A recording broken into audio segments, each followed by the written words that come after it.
Welcome to SE Podcast Teach&Talk โดยศูนย์วิทยาศาสตร์เพื่อการศึกษาก้าวใหม่ก้าวแห่งคุณภาพเพื่อปวงชน Afternoon with me Nanapat Topan, the educator practitioner from Science Center for Education and Bangkok Planetarium.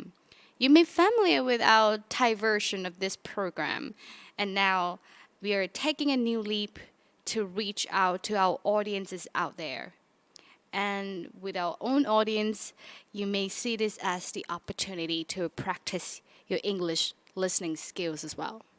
So as you may know that at Science Center for Education, we also own the Bangkok Planetarium, which are operating under our office for many years now. And many of you also probably have heard about the news of the new launch of the new project by NASA, the Artemis I, which will bring us back to the moon, which also we are talking about that in our planetarium as well. And this month, in August, we are also showing the documentary full dome movie, Back to the Moon for Good, which will providing you some information about human mission to the moon. And to celebrate our first episode, and to also celebrating the National Science Week in August, we will talk about space and technology in our first episode. So let's go back and talk about the moon for a little bit. As you may know that almost 60 years ago, we launched the Apollo 11 mission to land on the moon. And we all know and heard about Neil Armstrong, the first human that left the footprint on the moon.But now, back in December of 2017, President Donald Trump signed a Space Policy Directive Late 1, which means that the president basically directed NASA or tell NASA to lead an innovative and sustainable program of exploration with commercial and international partners to enable human expansion across the solar system and to bring back to Earth new knowledge and opportunities.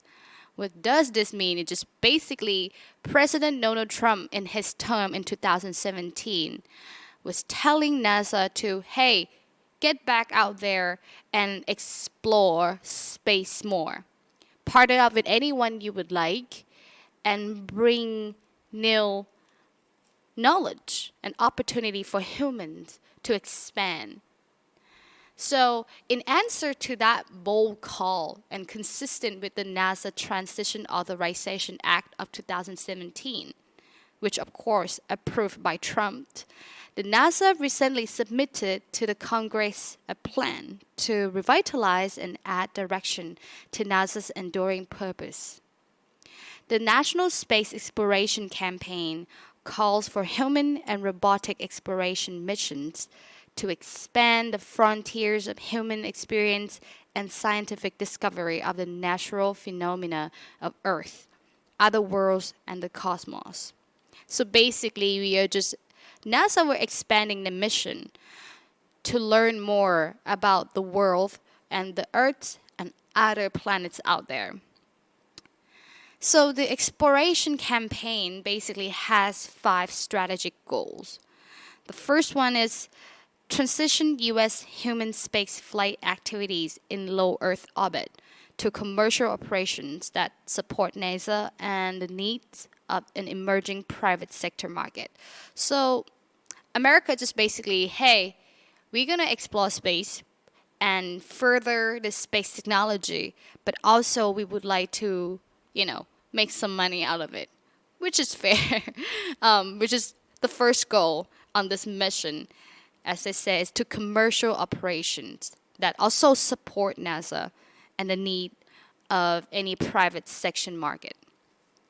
The second one is to lead the emplacement of capabilities that support lunar surface operations and facilitate missions beyond cislunar space.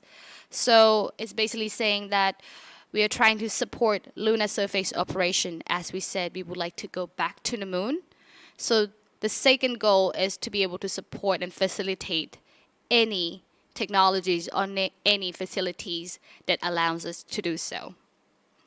The third one is to foster scientific discovery and characterization of lunar resources through a series of robotic missions.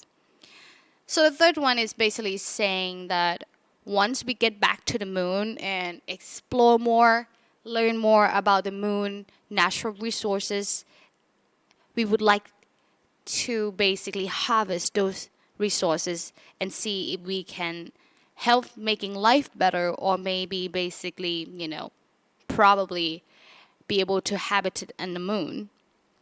The fourth one, return U.S. astronauts to the surface of the moon for the sustained campaign of exploration and use.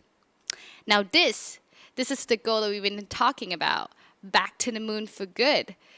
They're thinking about returning U.S. astronaut for now to the surface on the moon for sustained campaign, basically saying that we would like to go back to the moon, bringing our astronauts and our equipment to be able to explore more about the moon.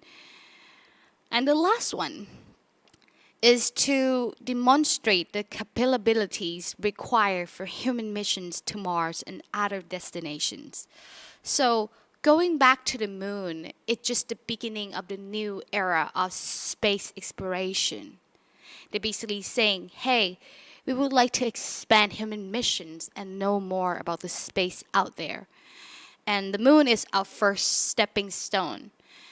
Once we be able to return astronaut and know more and test some, new technology and the way that we learn about planets and other stuff, this will be a test run for the next mission, which is, of course, would definitely be the moons, since and the Mars, After the moon, we would like to be able to land on Mars and bring astronauts and some facilities to be able to explore more about the planet. And of course, that's in no doubt because Mars has been one of the planets and that we as humans has been obsessed with. And we at the Bangkok Planetarium has been talking about it for a long time. Why we obsessed with it? Well, since we developed the space technology and space exploration, we have been sending 20 missions to Mars. And 3 years ago, we also sending 3 missions from 3 different countries to explore more. The first one that you may heard of is the Perseverance missions by the NASA program from the US. The second one is the Tianwen-1 by Chinese. And the last one is the Omaha or the Hope Project by the United Emirates, using the Japanese Mitsubishi company rocket to launch the mission. So basically, now we have learned more about Mars and we have confirmed that Mars not only has water before, but it basically had a lake, which is very interesting, and we would like to expand our exploration more in hope that one day we can expand human missions and human habitations out of Earth. Now, I would like to go back to the moon for a bit. As you can probably recall that out of 5 strategic goals, we're talking about the moon, which is the stepping stone of deeper space exploration, is the next era of space exploration. So, the moon, why the moon? Moon is a fundamental part of Earth's past and future. More like an off-world continent that may hold valuable resources to support space activity and scientific treasures that may tell us more about our own planet. Although Americans first walked on its surface almost 50 years ago, 60 years ago really, our explorers left footprints at only 6 sites, during a total of 16 days on the surface. So the next wave of lunar exploration will be fundamentally different. As you can recall that we would like to be able to return astronauts and also putting more facilities and equipment on moon. NASA is now building a plan for Americans to orbit the moon starting in 2023, so next year, and land astronaut on the surface no later than the late 2020s. So basically, in the beginning of next year, hopefully, we would be able to orbit the moon and hopefully land the astronauts on the surface by the end of 2029. This will be the first chance for the majority of people alive here today, including me and you, and probably our children, to be able to witness a moon landing. A moment when, in awe and wonder, when the first time we landed on the moon, that was the moment that basically breaks silence around the world. And many of you might have experienced that and still be alive today. For example, I know that the Queen Elizabeth herself was alive at that time and now. The world will be holding its breath.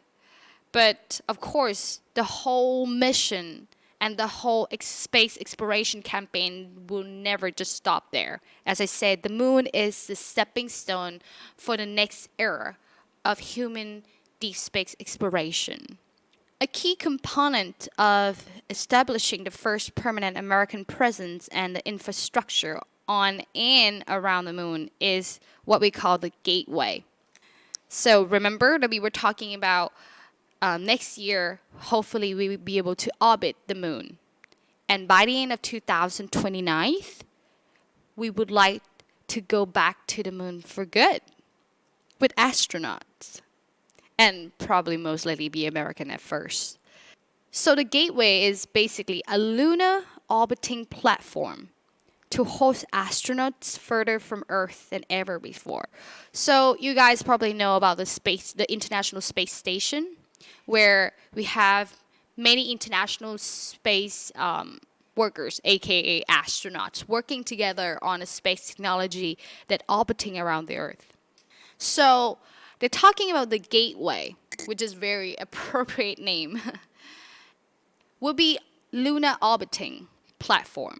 So it's basically going to orbit around the moon, but it's basically operating as the same thing as the International Space Station is doing. So it's providing a place for astronauts to work and stay away from the Earth. On the gateway, America and its partner, so astronauts, will be preparing to transit deep space, testing new technologies and systems as we build the infrastructure to support the missions to the surface of the moon and prepare for the alcohol mission to Mars. So basically, between Earth and the moon, we will have this lunar platform, the gateway, as the middle station, where we testing new technology, testing a test run, and basically preparing all the infrastructure work for the moon landing, and in the hope of launching the Mars mission to be able to also land on Mars and explore more on Mars with astronauts. NASA also will study on this platform the effects of the deep space environment of the gateway, learning how living organisms react to the radiation and the microgravity of the deep space environment over long periods. So why do we call this a deep space environment? So remember that we said the gateway will be the lunar orbiting platform for people to work on and will be further away from Earth as ever be. So it's basically is really far from Earth and further than the International Space Station. So far as we know, we don't know yet how living organism, aka human, will react to that environment because we've never been that far. Very interesting. So After learning how living organisms react to the radiation and the microgravity of the deep space environment over a long periods of time, this will provide us more information if it's possible for us to also go back to the moon and also move to another planet, aka the Mars, and be able to work on the surface over the long period of time. And this will also provide insight information if it's possible for us as a human to go further than moon and Mars and to who knows where, in a deeper space, basically. So the gateway will be assessed as a platform for the assembly of the payloads and a system. So a reusable command model for lunar intensity and surface exploration, and a way station for a development of refueling depots and servicing platforms and a sample return facility. So not just going to be a place for astronauts to stay and testing some new technology and, conducting new experiment in the deeper space environment. The gateway will be a middle place for us to be able to restore the sample return from the moon, to servicing the platform itself or servicing the facilities on the moon surface, and also basically a refueling station. This can provide a refueling station for any other future space facilities.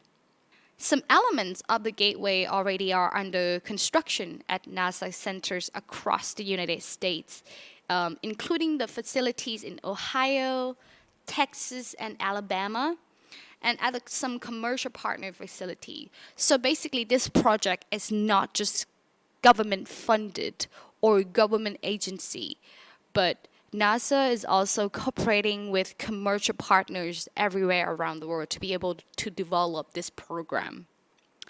The gateway will be assembled in space, incrementally using the Orion spacecraft and the SLS, as well as commercial launch vehicles. So what this means is basically saying that the gateway will be flying out from Earth in parts, and then we will put them back together into one piece in the space by using the Orion spacecraft and some other commercial launch vehicles like SpaceX program. The first element providing the power and propulsion will launch from Florida in 2022.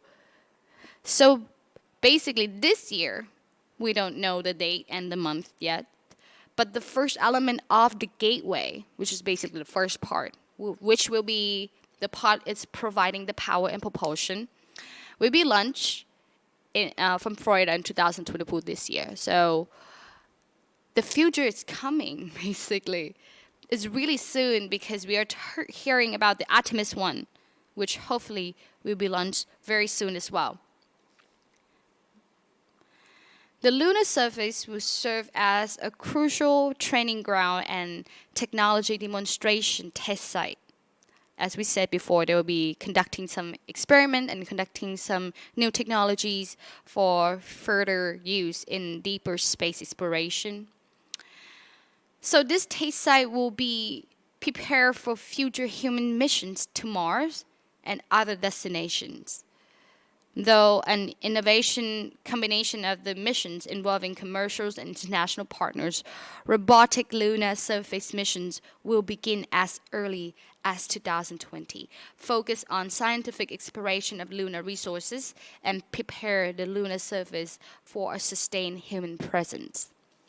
So we have been developed all this technology and innovations to be able to stay on the moon for a further explorations, because the last time you were on there was like 60 years ago, and now it's time to go back and learn more about the lunar resources and to finally maybe answer the question, is the moon habitable for human? So basically answer the question that everyone's may wonder before that we went there before, we landed on the moon, we had 16 days missions, we had the first man walking on the surface on the moon. Now, is it possible for us to conquer the space and colonize the moon and basically one day, hopefully, move to the moon? By late 2020s, so by the end of 2029, a lunar lander capable of transporting crews and cargo will begin trips to the surface of the moon. As I said before in the early of this episode, that they hope that by the late 2020s that we can go back to the moon with returning the US astronauts and start the exploration on the moon's surface. The sustainable long-term lunar surface activities enabled by these efforts in tandem with the gateway will expand and diversify over time, taking advantage of the moon and the near space for scientific exploration in the broadest sense. So we are talking about the stepping stone of a deeper space exploration with human expansion to the space. And like I was saying before in the beginning of this episode, that we would like to talk about the moon a little bit, because many of you who probably interested, who have been to Bangkok Planetarium or have been on our Facebook page, probably heard or read about the news from NASA that we are soon will be launching the Artemis I program to go back to the moon. Now let's talk about the Artemis I for a little bit. So the Artemis I, or formerly known as Exploration Mission 1, will be the first integrated test of NASA's deep space exploration system. The Orion spacecraft, Space Launch Systems, or the SLS, rocket, and the ground system at the Kennedy Space Center in Cape Canaveral, Florida, the first in a series of increasingly complex missions. Artemis I will be an uncrewed flight test that will provide a foundation for human deep space exploration.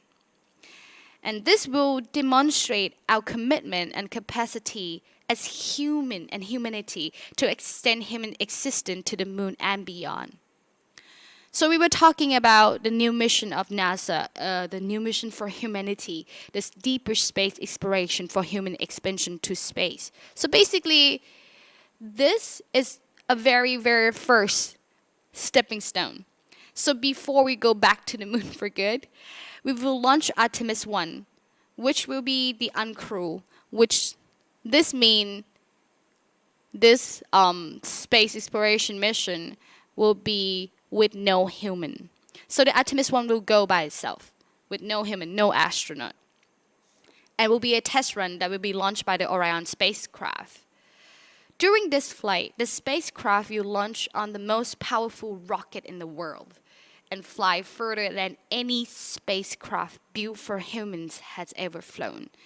Remember that we were talking about the newest technology and the newest innovation to go further in a deeper space. So of course, this spacecraft will be the most powerful that we ever built so far. It will travel 280,000 miles from Earth, thousands of miles beyond the moon over the course of it, about 4 to 6 week mission. Orion will stay in the space longer than any ship for astronauts has done, without docking to a space station. So no refueling, guys, no refueling. And return home faster than ever before. So we talk about this super duper powerful rocket, spacecraft that we ever built, that be able to travel really fast and go the first that we ever been. So remember, we've been on the moon 60 years ago. But now we're going to launch this Artemis to go further than the moon.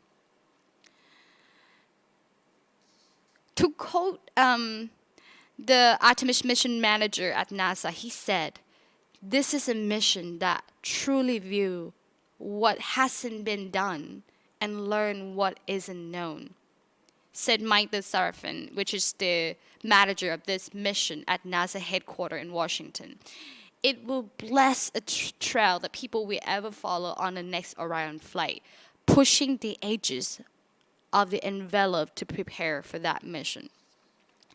So soon, in late August this year, 2022, in hopefully August 29th, the NASA will be able to launch the Artemis rocket and fly the most powerful rocket that ever been built in the world to go the furthest that human had ever been over the moon as a first stepping stone, as a test run for the whole lunar project.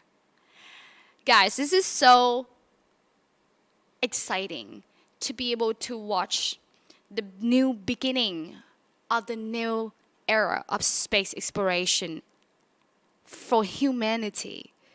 And please don't forget that this will happen in our lifetime. And we probably learn more about space and deeper space, and also answer the question, the final question that we have for frontier of the space. Can human ever live outside the Earth? Well, too bad. Our first episode had come to an end. So don't forget to follow us for any updates and more information on www.sciplanet.org. You can also follow us on Facebook page or YouTube channel at ศูนย์วิทยาศาสตร์เพื่อการศึกษาท้องฟ้าจำลองกรุงเทพ You may listen to this episode on Spotify or Google Podcasts at Science&Ed Teach&Talk. It's been a pleasurable 30 minutes of telling you guys about the new space exploration, and hopefully I will see you very soon on our next episode in Science at Home, serving science to your doorsteps by Science Center for Education and Bangkok Planetarium. Today I would like to say thank you, and don't forget to come back. Thank you. Teach and Talk โดยศูนย์วิทยาศาสตร์เพื่อการศึกษาก้าวใหม่ก้าวแห่งคุณภาพเพื่อปวงชน SCE The Modern Co-Learning Center for Science and Ed-tech for All